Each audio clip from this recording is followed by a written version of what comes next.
Sorry about this, neighbours.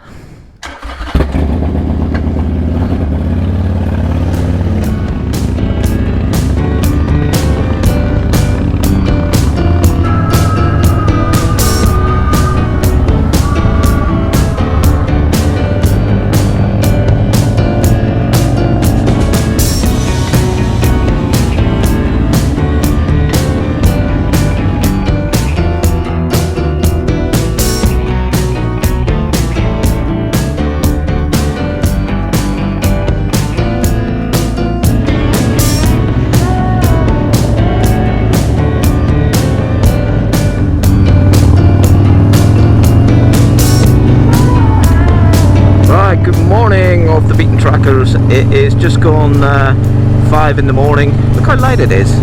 Anyway, I am off to work and then we are going camping afterwards. We got a Tarp camp later on this afternoon. The bike is full to the gunnels with beer. So after a long hard day at the coalface, I'll see you in about 8 hours or so. Ciao.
And here we have it, folks. After a long, hard day of grafting, we're finally here. So as you can see, I've done a Tarp setup.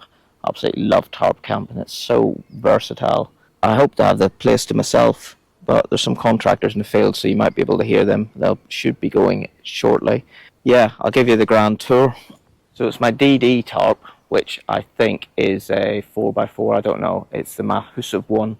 I've got my FE Active camp bed, which you saw me putting up, and I've got my Snugpak Base Camp ORS, that's called, sleeping bag again. I found this as well on Amazon, this little lantern holder, which will hopefully get lit later on tonight. And these are extendable poles. Again, I think these were an Amazon buy as well, but these were the best I could find. So when you're on a bike, you're obviously limited to what you can put on, height wise or length wise. So they're too long to sit across the bike, but having the sissy bar, they do stick up. You saw them coming down, but when I've got my bag That's an old army duffel bag, which I've sewed an old belt blank down the side to help with putting on. You can pick these up on eBay, right, for about 10 quid, and they're grand, they're absolutely ideal. The only thing is they're not waterproof, so you've got to stick a bin bag or a liner in them.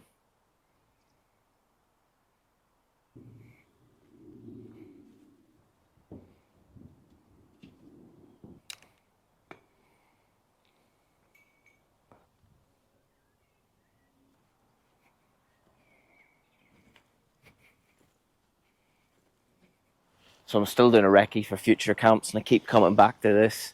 So I reckon I could do a hammock camp from that tree to that tree. Maybe even put a tarp over the top. So also, although there's no fires, I reckon if I brought my fire pit, I reckon I could have like a nice contained little fire in here. I do enjoy cooking over a fire. Maybe a hammock underneath that main between the two uprights. Maybe not.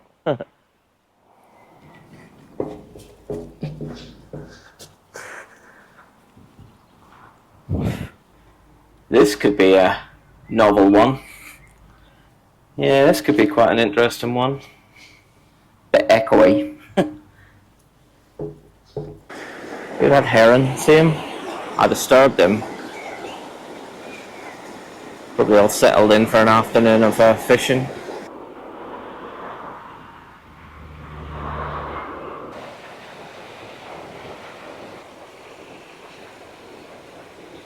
Why is it when you're in work, you can see the sun through the window, looks a lovely day, as soon as you step out of work, great. Hopefully it'll be a quieter night than last time I was here when we had the thunder and lightning. Wow, what a night that was. So I'm going in early. I know it's about 3 o'clock in the afternoon, but I finished work, and everybody gets a beer when they finish work, don't they? So I've got the old Green King IPA. Delicious these.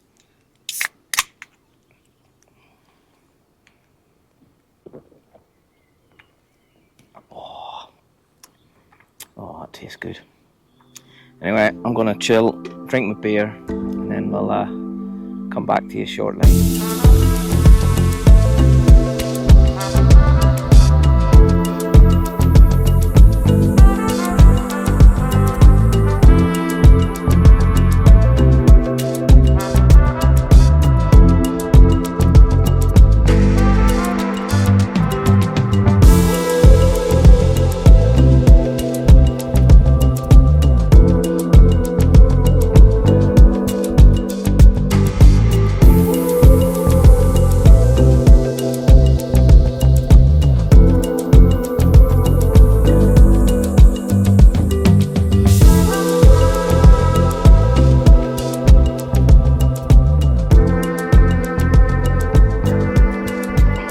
That's a bit naff.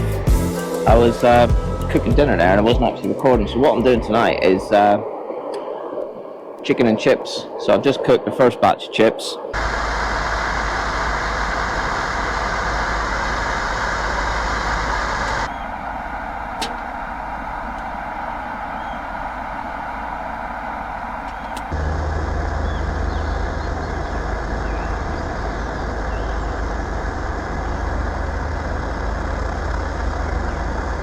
A bit of vinegar. And they even remembered to bring some mayo.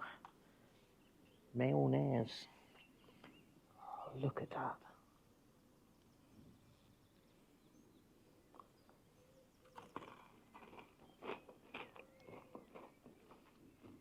Oh, I so wish you could smell the seasoning on this chicken.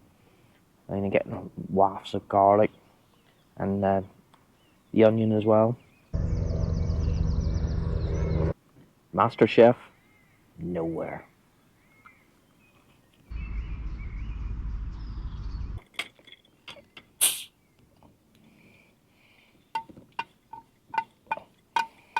So that MSR Dragonfly stove,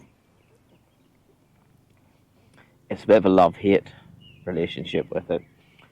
When it works, which it does work, It is very effective, but I do get a bit emotional with it sometimes. It loses its prime. You've got to, every now and again, while it's running, just give it a quick pump to get the prime back. Also, I find it quite difficult to light sometimes, but I think that's more due to the fuel I'm using, which is paraffin.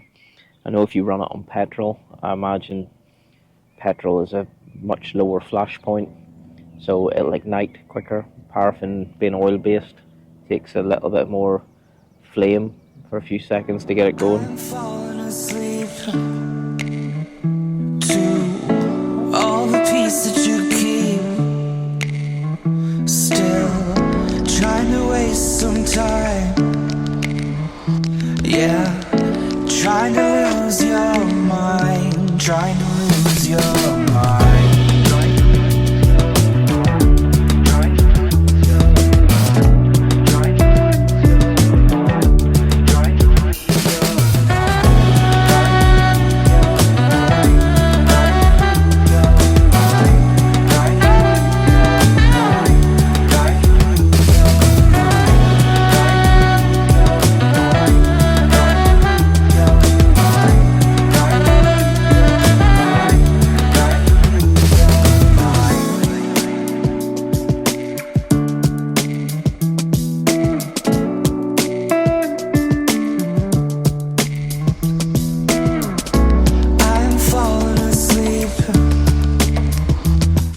Been such a nice peaceful evening. I've just been sat for the last hour or so as it got dark, listening to the owls. I love this time of night when everything starts to come alive again. Anyway, I'm knackered. I've been up since 4 o'clock this morning, as you saw, so I'm going to get my heads to Zeds, so I'll see you in the morning for the big pack up and the ride home. Night, folks.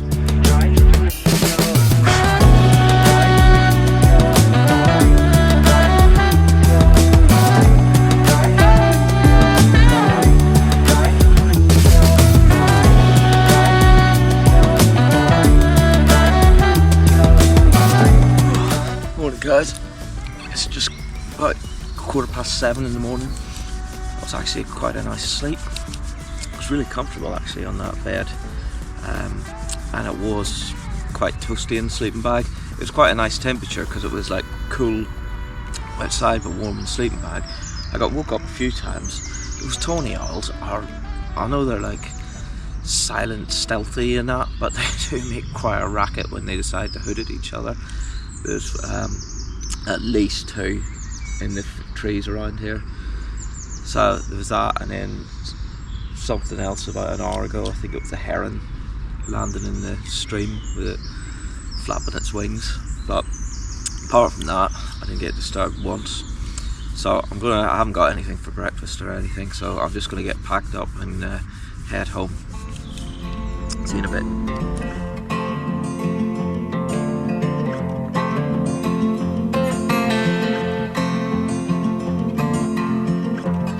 Been